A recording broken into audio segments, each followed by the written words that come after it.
Hello दोस्तों, स्वागत है आपका एक बार फिर से स्टडी फंडा में। आज की वीडियो में दोस्तों हम बात करेंगे 19 जून 2020 के करंट अफेयर्स के बारे में। देखिए दोस्तों, आज का न्यूज़पेपर इतना ज़्यादा इम्पोर्टेंट था जिसकी वजह से जो है मैं अपने आप को वीडियो बनाने से नहीं रोक पाया, क्योंकि मुझे लगता है कि आज की न्यूज़पेपर की वीडियो एटलीस्ट सबको देखनी चाहिए और जानना चाहिए किस तरह से यूपीएससी आपको ट्रैप करता है क्वेश्चंस में, किस तरह से जो है आप न्यूज़पेपर पढ़ के जो है अपने नोट्स खुद के बना सकते हैं। सब कुछ हम इस वीडियो में डिस्कस करेंगे। एक बार ओवरऑल मैं आपको दिखा देता हूँ। देखिए, इसमें हम क्वेश्चंस भी डिस्कस करेंगे, एमसीक्यूज के बारे में, क्या क्या चीज़ इंपॉर्टेंट होती है आपके न्यूज़पेपर से, कौन कौन से ऐसे क्वेश्चन है जो आपके पहले आए हुए हैं न्यूज़पेपर में, और किस तरह से जो है आप नोट्स बनाएंगे उसके बारे में हम बात लास्ट में हम जानेंगे। यूनाइटेड नेशंस के बारे में आपको पता है, इंडिया का जो है यूएनएससी सिक्योरिटी काउंसिल की जो है नॉन परमानेंट सीट मिल चुकी है, तो उसके बारे में भी डिटेल से डिस्कस करेंगे। ठीक है, उम्मीद करता हूँ आप ये वीडियो बिल्कुल एंड तक देखेंगे। ज़्यादा बड़ा वीडियो नहीं होगा, 10 से 15 मिनट तक का ये वीडियो हो सकता है, तो प्लीज़ इस वीडियो को एंड तक देखना, आपसे रिक्वेस्ट है। ठीक है, तो सबसे पहले जो है आज का न्यूज़पेपर बहुत इंपॉर्टेंट था। ये न्यूज़ में जो है हम द हिंदू और इंडियन एक्सप्रेस दोनों न्यूज़पेपर का मिला के कॉम्बिनेशन जो है आपके सामने न्यूज़ प्रेजेंट करेंगे। यूएनएससी के बारे में हम बिल्कुल लास्ट में डिस्कस करेंगे, क्योंकि बहुत इंपॉर्टेंट टॉपिक है, और जितने भी डाउट्स आपके यूएनएससी की रिगार्डिंग क्या यूपीएससी क्वेश्चन बन सकता है वहां से, किस तरह से आपको नोट्स बनाने चाहिए, किस तरह से पेपर 2 में काम आएगा आज की यूएनएससी वाली न्यूज, वो भी हम डिस्कस करेंगे। ठीक है, सबसे पहले जो है मैं आपको एक बार दिखा देता हूँ बच्चों के क्वेश्चन जो है किस तरह से हम क्रिएट करते हैं, किस तरह से बच्चे उनका सोल्यूशन जवाब दे पाते हैं। ठीक है, एक क्वेश्चन हमने इसमें पूछा था नवरक्षक के बारे में, कि नवरक्षक जो है वो करंट अफेयर में जो है किस चीज का नाम है। तो सिर्फ 36% लोगों को पता है नवरक्षक के बारे में। फिर हमने रैपिड एंटीजन टेस्ट के बारे में पूछा था कि इसका सैंपल जो है कहाँ से लिया जाता है। 41% लोगों ने सही आंसर दिया। उसके बाद हमने पूछा how many times India became the non permanent member in UNSC before the recent election. देखिए, ये सबको पता है कि 8 बार जो इस बार जो इंडिया मेंबर बना है वो 8th टाइम है, लेकिन लोगों ने इस क्वेश्चन को ही ढंग से नहीं पढ़ा है। ठीक है, तभी जो है सिर्फ 29% लोग इसका आंसर दे पाए और 39% लोगों का आंसर जानते हुए भी आंसर गलत किया है। हमने पूछा था how many times India became the non permanent member in UNSC before this recent election. ठीक है, इस तरह से यूपीएससी आपको ट्रैप करता है, आपको आंसर पता भी होगा तब भी आप गलत करके आते हैं। ये बहुत बार होता है, इवन मेरे साथ भी ऐसा काफी बार हुआ है एग्जाम्स के अंदर। यूपीएससी में 2-3 क्वेश्चन जो है हम भी गलत कर देते हैं जल्दीबाजी के चक्कर में। ठीक है, उसके बाद हमने मैपिंग के रिगार्डिंग एक क्वेश्चन पूछा था, कॉकसस माउंटेन्स जो होते हैं किन दो वाटर बॉडीज के जो है बीच में पाए जाते हैं। ठीक है, सिर्फ 39% लोगों को पता है इसका करेक्ट आंसर। इसी तरह के क्वेश्चन आपके आते हैं। ये जो है बिल्कुल मतलब सोचा समझा हुआ क्वेश्चन है, इस तरह से जो है पूछा गया है। उसके बाद सरदार सरोवर डैम जो है वो किस रिवर के ऊपर है, ये वाला एक क्वेश्चन हमने पूछा था। ठीक है, नर्मदा रिवर पे है, लेकिन फिर भी इतने लोगों ने जो है इसका आंसर, किसी ने माही लगा दिया, किसी ने तापी लगा दिया, यानी फैक्ट की नॉलेज नहीं है। ठीक है, उसके बाद एक क्वेश्चन पूछा था सेंट्रल ड्रग रिसर्च इंस्टीट्यूट, ये पूछा था। इसमें सिर्फ 26% लोगों को पता है कि ये लखनऊ के अंदर। इनमें से हमने जो है 2-3 क्वेश्चन जो है, जैसे ये वाला क्वेश्चन आज के न्यूज़पेपर से था, ये वाला आज के न्यूज़पेपर से था, ये वाला क्वेश्चन भी न्यूज़पेपर से था आज के, ये वाला भी और ये वाला भी। 6 क्वेश्चन में से 5 क्वेश्चन हमने आज के जो है न्यूज़पेपर से पूछे थे। ये सभी क्वेश्चन जो है हम अपने क्विक बाइट ग्रुप में पूछते हैं। क्विक बाइट ग्रुप स्टडी फंडा का जो है पेड इनिशिएटिव है, पेड टेलीग्राम ग्रुप है। इसकी ज्यादा जानकारी के लिए आप हमें व्हाट्सएप पर कॉन्टेक्ट कर सकते हैं। ठीक है, अब बात करते हैं आज की न्यूज़पेपर के बारे में। ठीक है, काफी सारे लोगों ने मुझे भेजा भी है, हमने बोला था उनको लिखने के लिए कि यूएनएससी पे इस पर्टिकुलर जो है ये वाली जो न्यूज़ है इसको पढ़ के आप अपने नोट्स आप मुझे बना के भेजिए कि आप किस तरह से जो है चीजों को मेंशन करते हैं। तो काफी सारे लोगों ने मुझे भेजा, मैंने उनका चेक भी किया बेसिकली। अब देखिए, इसमें जो है आपको क्या क्या चीजें इंपॉर्टेंट है वो मैं आपको बताता हूँ। ठीक है, किस तरह से आपको इन चीजों को लेना है। ठीक है, अब सबसे पहले जो है अगर मैं हेडिंग यहाँ पे पढ़ूँ तो लिखा हुआ है elected to UNSC India says will act as a voice of reason and moderation. बहुत सही बात है। ठीक है, तो आर्टिकल में दिया हुआ है India has been elected non permanent member of the UN security council for a 2 year term. सबसे पहले तो आपको पता चल गया है कि नॉन परमानेंट मेंबर्स की टर्म जो होती है वो 2 साल की है। पेपर में आ सकता है कि कितने साल के लिए चुने जाते हैं, 1 साल के लिए, 2 साल के लिए, 5 साल के लिए, 6 साल के लिए। तो ये इंपॉर्टेंट है। उसके बाद ये नहीं पूछेंगे कि टर्म कब से शुरू हो रहा है, क्योंकि ये कॉमन बात है। उसके बाद एथ टाइम जो है इंडिया को चुना गया है, ये पूछ सकते हैं। ठीक है, उसके बाद काफी सारे बच्चों ने जो है लिख के जो आंसर्स भेजा था, इसमें से नोट्स बनाए थे इसके, उन्होंने मेंशन किया था कि 184 जो है सीट्स उनको मिली है इंडिया का आउट ऑफ 192 वैलिड वोट्स। अब देखिए, ये इंपॉर्टेंट नहीं है। ठीक है, कभी भी यूपीएससी क्वेश्चन बनाएगा तो आपको उसके स्टैंडर्ड का पता होना चाहिए। यूपीएससी कभी ये नहीं पूछेगा प्रधानमंत्री प्रधानमंत्री बने हैं मान लीजिए, तो वो कितने सीटों से जीते हैं, या टोटल उनको कितनी सीट्स मिली है, कौन से स्टेट से कितनी है, इस तरह के इतना डीप में नहीं जाते हैं। ठीक है, तो आप कंसेप्ट को लगाना सीखिए, क्योंकि अगर आप कंसेप्ट लगाना सीख जाएंगे किसी भी चीज में, तो आपका जो है स्पेस बचेगा। पहली बात तो जब आप नोट्स बनाएंगे आप उनको कॉम्प्रिहेंसिव नोट्स बना सकते हैं, विद इन 1 और 1.5 पेज जो है कवर कर सकते हैं। अगर आपको नहीं पता किस तरह से नोट्स बनाने, तो आप 2-2, 3-3, 4-4 पेज भी जो है न्यूज़पेपर में से उसको भर देंगे, ठीक है।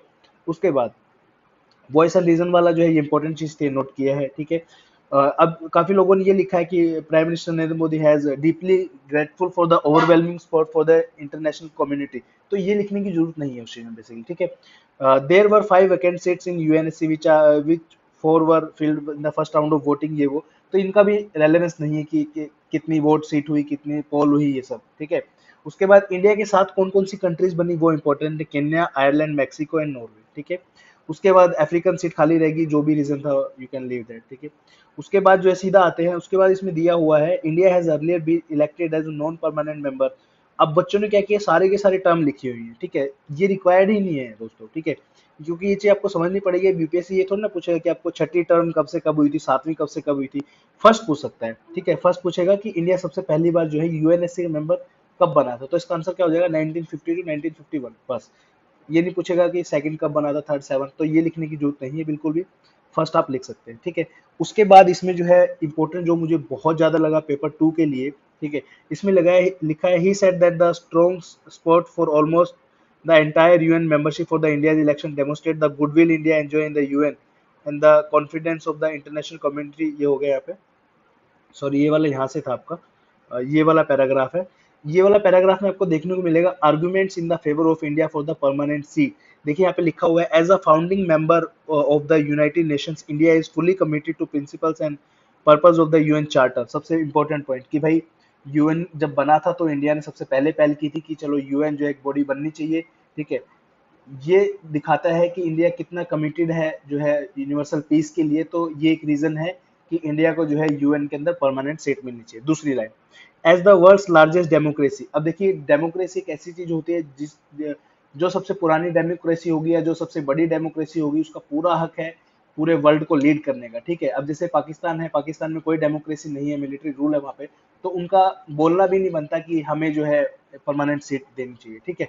दूसरा पॉइंट, तीसरा पॉइंट है, a major contributor to the UN peace keeping operation. सबसे इंपॉर्टेंट पॉइंट है दोस्तों ये, ठीक है।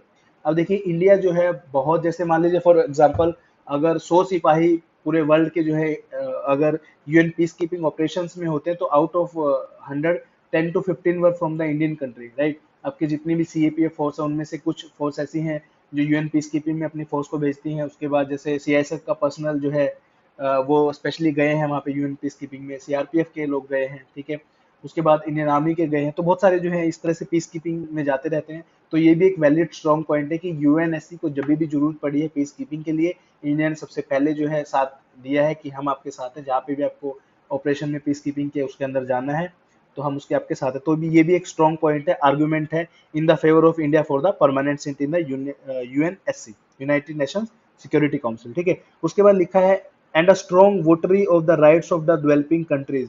इंडिया हमेशा फेवर करता है जो डेवलपिंग कंट्री है उनके राइट्स को बचाने के लिए। अब देखिए यूएनएससी एक ऐसी बॉडी है जो सिक्योरिटी इश्यूज को देखती है। कोई जैसे जिसके पास वीटो पावर है, जैसे 5 देशों के पास है, परमानेंट मेंबर्स के पास, तो वो कोशिश करेंगे कि हम छोटे वालों को दबा दें, ठीक है। लेकिन इंडिया एक ऐसी कंट्री है जो हमेशा डेवलपिंग कंट्री का साथ देती है कि भाई ये डेवलपमेंट इनमें चल रही है अभी, तो इनके साथ रहना है, तो उनको कोई प्रॉब्लम नहीं आनी चाहिए। तो it emerges as a world leader. तो ये भी एक पॉइंट ऐसा है जो इंडिया को बनाता है कि हमें एक परमानेंट सीट मिलनी चाहिए यूएनएससी के अंदर, ठीक है। उसके बाद पीएम मोदी का जो है 5S का विजन है, ये आपको इम्पोर्टेंट आपको लिखना था, सम्मान, संवाद, सहयोग, उसके बाद आपका शांति और आपका यूनिवर्सल सॉरी समृद्धि, प्रोस्पेरिटी, ठीक है। उसके बाद एक दो पॉइंट और इसमें इंपॉर्टेंट, तो इस तरह से जो है आप टॉपिक्स को जो है उठा के उसमें लिखना शुरू करें। चलो अभी इसको डिस्कस कर लेते हैं एक बार जल्दी से, ठीक है। यूनाइटेड नेशंस के बारे में सबसे पहले देखिए, ये एडिशनल आपको डेली काम करना पड़ेगा। मैं दोस्तों आपसे रिक्वेस्ट करता हूँ, आपसे हाथ जोड़ के रिक्वेस्ट है सबसे, जितने भी लोग सच्चाई में मेहनत करना चाहते हैं, पेपर क्रैक करना चाहते हैं, मैं आपको बता रहा हूँ, किसी के पीछे मत भागिए। आपका सिलेक्शन लेना आपके हाथ में है। कोई भी इंस्टीट्यूट, चाहे वो स्टडी फंडा ही क्यों ना हो, आपका सिलेक्शन नहीं करा सकता है, ठीक है। हम सिर्फ आपकी हेल्प कर सकते हैं, जो सच्चाई है वो बात आपको बता सकते हैं। सिर्फ एक ही रिक्वेस्ट है, जितने भी सिंसियर लोग हैं, ठीक है, बहुत कम सिंसियर लोग हैं मैंने देखा है, लेकिन जितने भी सिंसियर लोग हैं, please and please newspaper start कर दीजिए पढ़ना। चाहे आप एक न्यूज़पेपर पढ़िए, डजेंट मैटर, लेकिन न्यूज़पेपर पढ़ने से इतनी सारी चीजें आपको जो है सीखने को मिलेगी। आपके पेपर में जो है आप बिल्कुल फ्लाइंग कलर से पास होगे, विद इन 50 रैंक आएगा आपका, मैं गारंटी आपको दे रहा हूँ, ठीक है। अब जैसे आपने यहाँ पे यूएनएससी का तो पढ़ लिया ये वाला, ठीक है, यहाँ से ये वाला आर्टिकल पढ़ लिया। अब इसमें एडिशन क्या जरूरत पड़ी आपको कि क्या क्या आपको ऐड करना है, वो मैं आपको बताता हूँ, ठीक है। यूएनएससी क्या है, कौन सी बॉडी है, यूएन का कौन सा पार्ट है, तो उसके बारे में भी तो आपको पता होना चाहिए ना। यहाँ से भी क्वेश्चन आते हैं, और देखिए धीरे धीरे ऐसा नहीं है कि आप एक ही दिन में न्यूज़पेपर पढ़ के महा मतलब इतनी पावर आ जाएगी आप में कि सबको सॉल्व कर दोगे, नहीं। Newspaper reading is a very very very important step in the UPSC preparation. बहुत कुछ सिखाती है आपको, एडिशनल एफर्ट आपको पुट करने पड़ेंगे। जैसे इसमें सिर्फ नोट्स जो बनने थे आपके आज के, वो सिर्फ इतने ही बनने थे, जस्ट अ सेकंड दिखाता हूँ आपको। यहाँ से जो ये है, इतने नोट्स बनने थे सिर्फ कि परमानेंट बॉडी है, 8वीं टाइम जीत गया है, ये वाला टर्म है। यूएनएससी का मतलब यूनाइटेड स्टेट ये काउंसिल 8 टाइम जीता है, फर्स्ट इसमें जीता था, और ये कंट्री और जीती, ठीक है। लेकिन ये पूरे 3 पेज, ये वाला पेज, ये वाला पेज, और जो है ये वाला पेज, ये तीनों पेज जो है आपके लिए मैंने तैयार किए हैं दिखाने के लिए आपको, ठीक है। ये पेज हमने जो है स्टडी फंडा के क्विक बाइट मेंबर्स जो है उनको प्रोवाइड कर चुके हैं ऑलरेडी, क्योंकि देखिए ये सब चीजें जो है हम क्विक बाइट के अंदर शेयर करते रहते हैं, ठीक है। तो यूएनएससी के बारे में हम सीखने से पहले हमें पता होना चाहिए यूएनएससी किस चीज का पार्ट, ठीक है। तो सबसे पहले यूनाइटेड नेशंस, यूएन, यूएन एक बॉडी है, पूरे वर्ल्ड में एक कॉपरेशन के लिए एक बॉडी बनाई गई है जिसका नाम यूनाइटेड नेशंस है। इसको बनाया गया था 1945 में, 24 अक्टूबर 1945। अभी तक इसमें टोटल जो है 193 मेंबर्स हैं जनरल असेंबली में यूनाइटेड नेशंस की, ठीक है। अब यूनाइटेड नेशंस की जो है 6 ऑर्गन्स इनको बोला जाता है, 6 ऑर्गन्स हैं। इससे पहले मैं बताना चाहूंगा आपको, 24 अक्टूबर 2020 को इस साल जो है यूनाइटेड नेशन 75th एनिवर्सरी अपनी सेलिब्रेट कर रही है। बहुत इंपॉर्टेंट है, पेपर में डेफिनेटली आपका आ सकता है, क्योंकि 20 दिसंबर को आपका पेपर है, तब तक ये इवेंट हो जाएगा, ठीक है। 200% आने के चांस है। उसके बाद जो है यूएन के 6 ऑर्गन है, पहला है जनरल असेंबली, दूसरा है सिक्योरिटी काउंसिल जिसके बारे में बात करेंगे, यही वो यूएनएससी को बात करेंगे। तीसरा है इकोनॉमिक एंड सोशल काउंसिल, चौथा है ट्रस्टीशिप काउंसिल, पांचवा है इंटरनेशनल कोर्ट ऑफ जस्टिस, उसके बाद छठा है यूएन सेक्रेटेरिएट, ठीक है। अब एक चीज यहाँ पे ध्यान देने वाली बात ये है दोस्तों, जितनी भी आपकी बॉडीज हैं, 6 में से 5 बॉडीज के जो हेडक्वार्टर हैं वो आपके न्यूयॉर्क के अंदर ही हैं। एक हेडक्वार्टर आपका बाहर है, वो है international court of justice the Hague के अंदर। हेग आपका नीदरलैंड में एक बहुत इंपॉर्टेंट सिटी है, वहां पे आपका इंटरनेशनल कोर्ट ऑफ जस्टिस का जो है हेडक्वार्टर है। इंटरनेशनल कोर्ट ऑफ जस्टिस का आपने काफी बार नाम सुना होगा, कुलभूषण जाधव का केस वहां पे चल रहा है भारत की तरफ से, ठीक है, आपने न्यूज में पिछले साल सुना होगा। तो ये वही इंटरनेशनल कोर्ट ऑफ जस्टिस है। तो ये पूरा वर्ल्ड के जो है जितने भी इंपॉर्टेंट केसेस होते हैं, क्रिमिनल केसेस जो भी है, वो सब जो है इंटरनेशनल कोर्ट ऑफ जस्टिस के अंदर सॉल्व किए जाते हैं, ठीक है। अब बात करते हैं हमारे वाले टॉपिक के बारे में, क्या था, यूनाइटेड नेशंस सिक्योरिटी काउंसिल के बारे में, ठीक है। तो यूएनएससी जो है आपका, it is one of the 6 principle organ of the United Nations, हम ऊपर बात करके आए हैं। ड्यूटी क्या होती है यूएनएससी की, to ensure international peace and security, पहली ये होगी पहली ड्यूटी। दूसरी ड्यूटी क्या होती है, recommending the admission of new US UN members to the general assembly.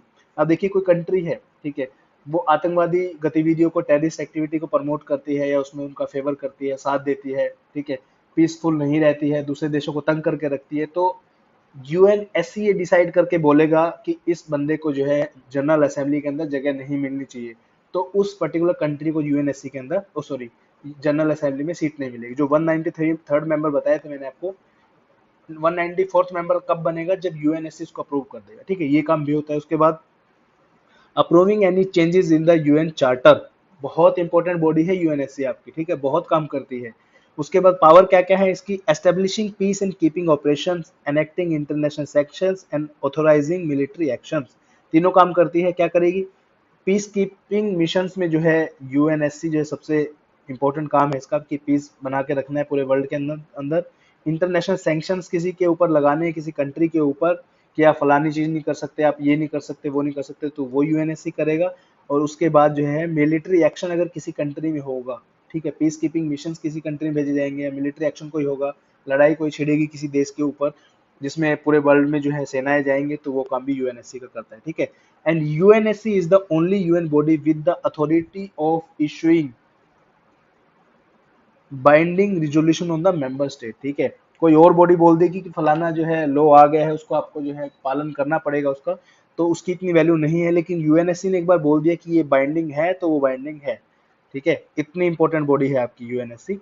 तो इस चीज के बारे में आपको पता होना चाहिए। अब आगे बात करते हैं यूएनएससी के भी आगे क्या क्या अंदर है। ठीक है, यूएनएससी जिसका हेडक्वार्टर है न्यूयॉर्क यूएसए के अंदर, टोटल 15 मेंबर हैं। दो टाइप के मेंबर इसमें होते हैं, पहले आपके परमानेंट मेंबर, दूसरे नॉन परमानेंट मेंबर।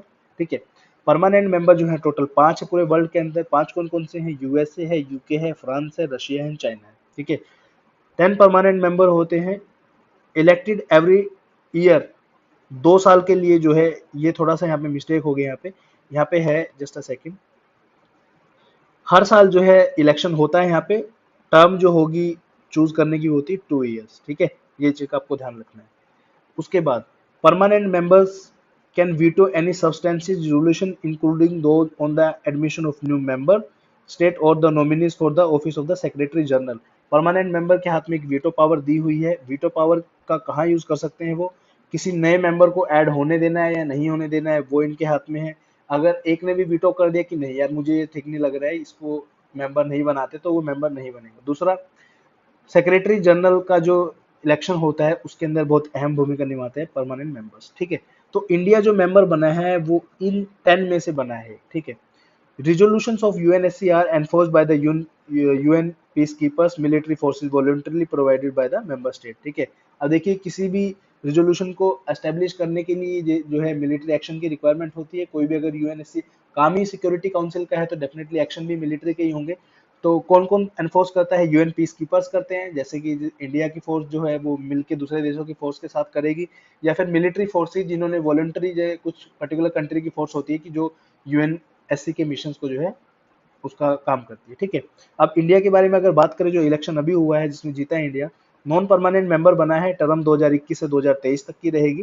ठीक है, 2 साल के लिए रहेगी, मतलब या तो 2021 से 2022 दिसंबर तक की होगी, या 2023 जनवरी तक की होगी। ठीक है, 8वीं बार बना है। पहली बार जो है 1950 से 1951 में बना था। और 4 कंट्री कौन कौन सी है? केन्या, आयरलैंड, मेक्सिको और नॉर्वे। ठीक है, उसके बाद अब ये मैंने ऑलरेडी हम ऊपर डिस्कस कर चुके हैं, point which support the India's argument for the permanent seat in UNSC, और ये भी हम जो है ऊपर डिस्कस कर चुके हैं। ठीक है, India side we will act as the voice of reason and the moderation, ये भी हम ऑलरेडी डिस्कस कर चुके हैं।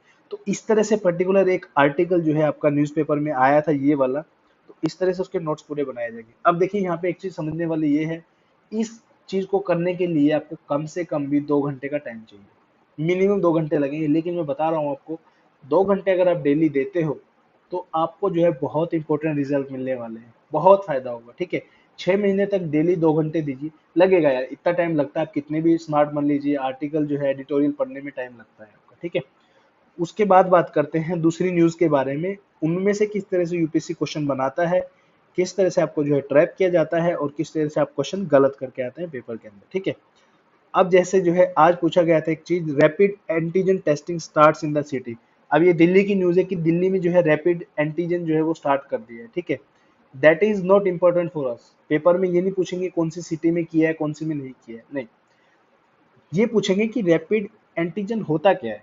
ठीक है, डेफिनेशन इंपॉर्टेंट है इसकी, और इसका जो है मेथड क्या है। क्वेश्चन में पूछा है ना, यहाँ पे दिखाता हूँ आपको, just a second, just give me a second. कहाँ गया, ये रहा, देखिए यहाँ पे क्वेश्चन पूछा गया था, in rapid antigen test sample is taken from which part of the body. ठीक है, टंग, नोज, ब्लड, स्किन। सिर्फ 40% लोगों को पता है कि नोज से लिया जाता है, बाकी 60% लोग क्या कर रहे हो भाई आप लोग। ठीक है, इसका मतलब आप लोग पढ़ते नहीं है। ठीक है, तो पढ़ना शुरू कर दीजिए, बहुत अच्छा टाइम है आप लोगों के लिए, इससे बेहतर मौका आपको कभी नहीं मिलेगा। ठीक है, बहुत नसीब वाले हो आप, एग्जाम आपका पोस्टपोन हो गया है। ठीक है, तो ये वाला जो इंपॉर्टेंट चीज है। उसके बाद जैसे यहाँ पे देखेंगे आप, ये रैपिड एंटीजन टेस्ट का जो है मैंने खुद से नोट्स इसमें तैयार किए हैं। रैपिड एंटीजन टेस्ट क्या होता है, एंटीजन क्या होता है पहले वो आपको समझना पड़ेगा, उसके बाद ही तो समझोगे आप रैपिड एंटीजन क्या होता है। एंटीजन क्या होता है? It is a substance recognised by bodies immune system which can respond by generating protein called antibodies that specially recognise that antigen. मतलब क्या है, इस जो एंटीजन होता है वो एक ऐसा सब्सटेंस होता है जो कि बॉडी के इम्यून सिस्टम में चेक करता है कि पर्टिकुलर कोई प्रोटीन जो है बॉडी जनरेट कर रही है या नहीं कर रही उस पर्टिकुलर बीमारी के रिगार्डिंग, दैट्स इट। अब इसमें जो आपका रैपिड एंटीजन टेस्ट में क्या होगा, कोरोना वायरस का एक एंटीजन आपकी बॉडी में ढूंढा जाएगा कि वो एंटीजन आपकी बॉडी में है या नहीं है। ठीक है, तो ये इसका मतलब है सिंपल। ये टेस्ट जो है इसमें नेजल स्वैब्स का जो है यूज किया जाता है और उसका रिजल्ट जो है 15 से 30 मिनट के अंदर आ जाता है। ठीक है, ये हो गया रैपिड एंटीजन वाले इस पर्टिकुलर पैराग्राफ के नोट्स इतने से। ठीक है, उसके बाद India coast to win security council polls, ये आपका परमानेंट मेंबर यहाँ पे दिए हुए हैं, यहाँ से उठा लेना। बाकी जो ये है 192 सीट थी, 128 मेंबर, ये इंपॉर्टेंट नहीं है। ठीक है, उसके बाद एक न्यूज आई थी, pall of gloom in soldiers village in Kandhamal. ठीक है, काफी बार क्या होता है, क्वेश्चन पेपर में तो आना ही आना है, कहीं से भी आए। ठीक है, लेकिन मैं ये कहता हूँ कि आप यूपीएससी की प्रिपरेशन कर रहे हैं, अपने आंख, नाक, कान, स्किन जो हो सकता है सब खोल के रखिए। कहीं से भी इंफॉर्मेशन मिलती है लपेट लीजिए। ठीक है, क्योंकि ये नहीं पता आपका कहाँ से क्या क्वेश्चन मिल रहा है। ठीक है, क्या लिखा हुआ है, ओडिशाज कंधमाल डिस्ट्रिक्ट, आपको पता चल गया कंधमाल डिस्ट्रिक्ट है कहाँ पे है, उड़ीसा में। क्वेश्चन देख लेते हैं, 2019 सीएपीएफ का क्वेश्चन है ये दोस्तों। ठीक है, जिन लोगों ने दिया है उनको पता होगा। Kandhamal haldi is which receive GI tag recently is variety of turmeric indigenous to, कहाँ की है कंधमाल हल्दी, नॉर्थ बंगाल की है जी नहीं, सांगली महाराष्ट्र की है जी नहीं, अलेप्पी की केरला की है जी नहीं, कहाँ की है, उड़ीसा की है। कहाँ से पता चला, यहाँ से पता चला। वैसे न्यूज में ये भी आया था, ऐसी बात नहीं है, लेकिन मैं जस्ट आपको एग्जांपल के तौर पे समझा रहा हूँ।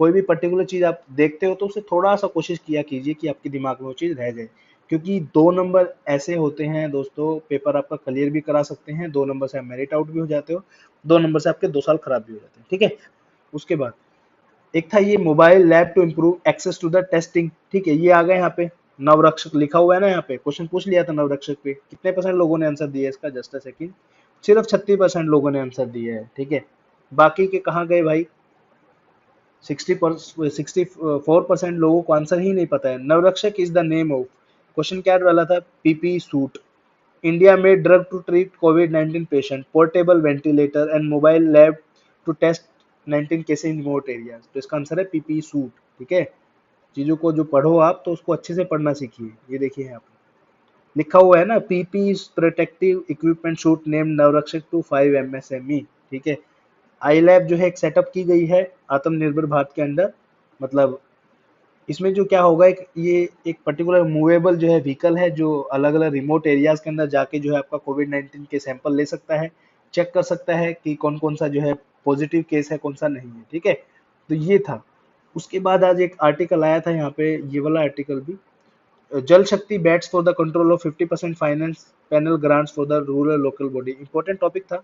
इसमें इंपॉर्टेंट जो था वो परसेंटेज तो थे ही थे कि कितने पैसे जो है देने चाहिए स्टेट गवर्नमेंट्स को। उसके बाद ये देखिए आ गया ना यहाँ पे, finance commission 15th chairman N के सिंह, नाम भी आ जाते हैं दोस्तों पेपर में, कई बार आया हुआ है इसलिए मैं आपको बता रहा हूँ। ठीक है, काफी बार पूछ लेते हैं who is the chairman of 15th finance commission, तो कौन है, एन के सिंह।